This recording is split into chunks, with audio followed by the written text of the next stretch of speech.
మొన్న 20వ తారీఖు నాడు జరిగిన టెంపుల్ అఫెన్స్ లో ఒక నేరస్తుడి మూమెంట్ ఏరియాలో ఉంటుందని ఇన్ఫర్మేషన్ రావడం జరిగింది. దానిపైన ఇమీడియట్ గా పాలిటెక్నిక్ కాలేజ్ దగ్గరికి వెళ్ళి అతను పరిశీలించడం ఒక మనిషిని అప్రహెన్షన్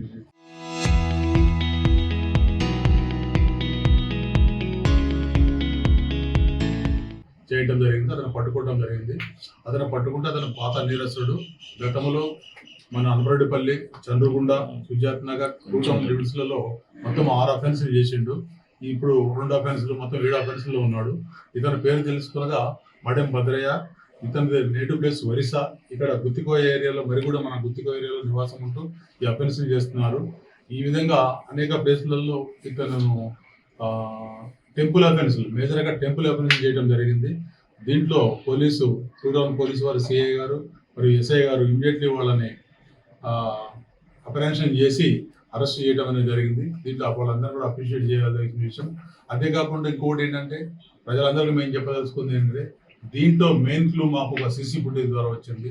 మీరు ప్రజలందరూ కూడా మేము రిక్వెస్ట్ చేసేది అందరూ కూడా సీసీ కెమెరాలు కంపల్సరీగా పెట్టుకోవాలా, అందరూ కూడా కంపల్సరీగా మాకు సహకరించాలని చెప్పి కోరుకుంటున్నాము.